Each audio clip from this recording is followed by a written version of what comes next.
എനിക്ക് RSSകാരോടും എന്നെ വെല്ലുവിളിച്ചവരോടും പറയാനുള്ളത്, പിണറായി വിജയൻ എന്ന ഞാൻ ഒരു ദിവസം രാവിലെ പെട്ടെന്ന് മുഖ്യമന്ത്രി കസേരയിൽ ആകാശത്തുനിന്ന് പൊട്ടി വീണ് ഇരുന്നയാളല്ല. നിങ്ങളെ നേരിട്ടറിയാത്തയാളുമല്ല. ആരെ? RSSനെ. അതും നിങ്ങളെ കണ്ടുകൊണ്ടും അറിഞ്ഞുകൊണ്ടും തന്നെയാണ് എന്റെ ഇതേവരെയുള്ള രാഷ്ട്രീയ പ്രവർത്തനം നടന്നിട്ടുള്ളത്.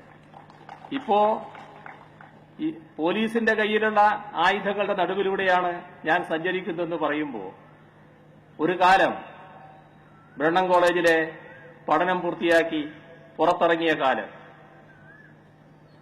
ആ കാലം ഈ പറയുന്ന RSSകാർക്ക് അറിയില്ലെങ്കിൽ പഴയ RSSകാരോട് ചോദിക്കണം. അന്ന് നിങ്ങളുടെ കയ്യിലുള്ള ഊരിപ്പിടിച്ച കത്തിയും ഉയർത്തിപ്പിടിച്ച വടിവാളുകളുടെയും നടുക്കുകൂടെ തന്നെ ഞാൻ നടന്നുപോയിട്ടുണ്ട്.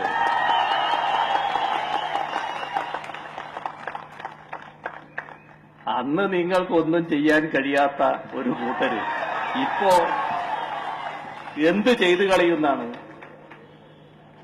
മധ്യപ്രദേശിലെ എന്റെ യാത്ര തടഞ്ഞതിനെപ്പറ്റി നിങ്ങൾ പറയുന്നുണ്ട്. ഒരു മുഖ്യമന്ത്രി സ്ഥാനത്തിരിക്കുന്ന ഒരാളെന്ന നിലയ്ക്ക് ഒരു സംസ്ഥാനത്ത് ഞാൻ ചെല്ലുമ്പോൾ ആ സംസ്ഥാനത്തിലെ ഗവൺമെന്റ് പറയുന്ന കാര്യങ്ങൾ അംഗീകരിക്കുക എന്നത് ഒരു മര്യാദയാണ്. അതൊരു മുഖ്യമന്ത്രി സ്വീകരിക്കേണ്ട മര്യാദയാണ്. ആ ഗവൺമെന്റ് പറഞ്ഞു അങ്ങോട്ട് പോകാൻ പാടില്ല. ഞാനതനുസരിച്ചു. മുഖ്യമന്ത്രിയല്ലാത്ത പിണറായി വിജയനാണെങ്കിൽ ഇന്ദ്രചന്ദ്രന് എന്നെ തടയാനാകില്ല എന്നത് നിങ്ങൾ മനസ്സിലാക്കിക്കൊള്ളണം. അതുകൊണ്ട് ആ വിരട്ടലൊന്നും ഇങ്ങോട്ട് വേണ്ട.